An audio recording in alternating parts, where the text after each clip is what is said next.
I looked frequently at it all that day, and soon perceived that it did not move, so I presently concluded that it was a ship at anchor,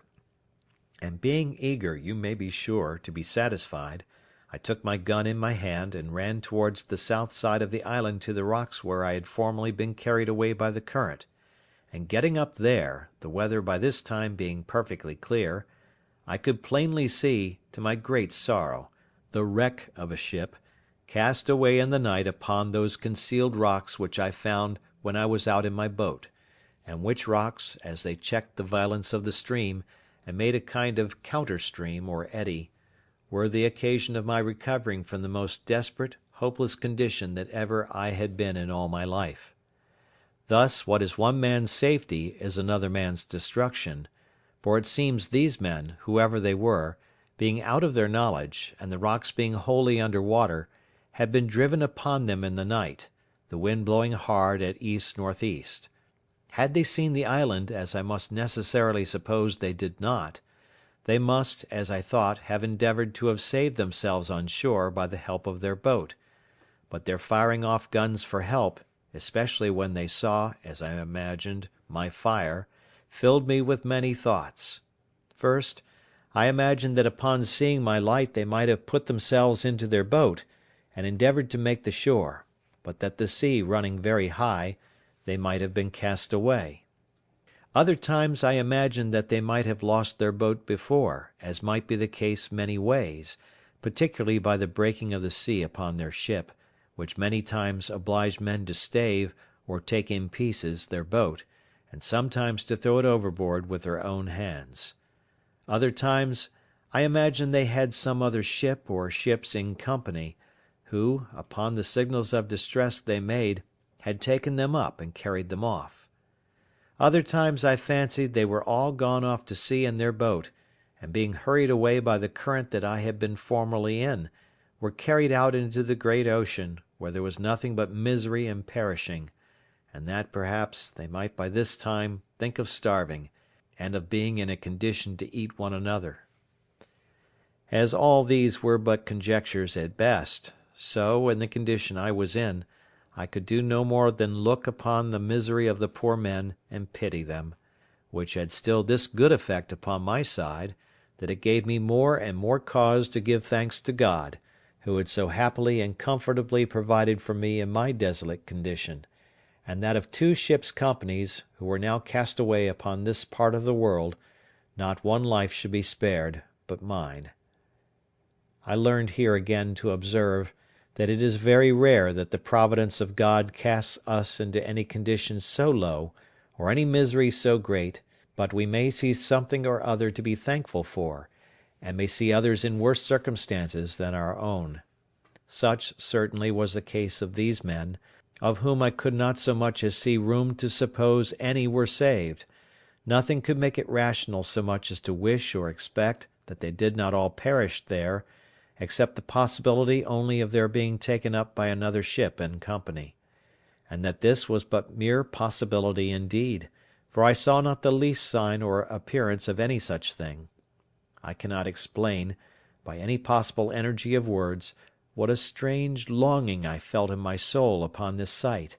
breaking out sometimes thus: "Oh, that there had been but one or two, nay, or but one soul saved out of this ship, to have escaped to me, that I might but have had one companion, one fellow creature, to have spoken to me, and to have conversed with." In all the time of my solitary life I never felt so earnest, so strong a desire after the society of my fellow creatures, or so deep a regret at the want of it. These were some secret springs in the affections which, when they are set a-going by some object in view, or, though not in view, yet rendered present to the mind by the power of imagination, that motion carries out the soul, by its impetuosity, to such violent, eager embracings of the object, that the absence of it is insupportable. Such were these earnest wishings that but one man had been saved. I believe I repeated the words, "Oh, that it had been but one!" 1,000 times, and my desires were so moved by it, that when I spoke the words my hands would clinch together, and my fingers would press the palms of my hands so that if I had had any soft thing in my hand I should have crushed it involuntarily, and the teeth of my head would strike together, and set against one another so strong that for some time I could not part them again. Let the naturalists explain these things, and the reason and manner of them. All I can do is to describe the fact, which was even surprising to me when I found it, though I knew not from whence it proceeded. It was doubtless the effect of ardent wishes, and of strong ideas formed in my mind, realizing the comfort which the conversation of one of my fellow Christians would have been to me. But it was not to be. Either their fate or mine, or both, forbade it. For, till the last year of my being on this island, I never knew whether any were saved out of that ship or no, and had only the affliction, some days after, to see the corpse of a drowned boy come on shore at the end of the island which was next the shipwreck. He had no clothes on but a seaman's waistcoat, a pair of open-kneed linen drawers, and a blue linen shirt, but nothing to direct me so much as to guess what nation he was of. He had nothing in his pockets but 2 pieces of 8 and a tobacco pipe. The last was to me of 10 times more value than the first. It was now calm, and I had a great mind to venture out in my boat to this wreck, not doubting but I might find something on board that might be useful to me. But that did not altogether press me so much as the possibility that there might be yet some living creature on board, whose life I might not only save, but might, by saving that life, comfort my own to the last degree, and this thought clung so to my heart that I could not be quiet night or day, but I must venture out in my boat on board this wreck; and committing the rest to God's providence, I thought the impression was so strong upon my mind that it could not be resisted, that it must come from some invisible direction, and that I should be wanting to myself if I did not go.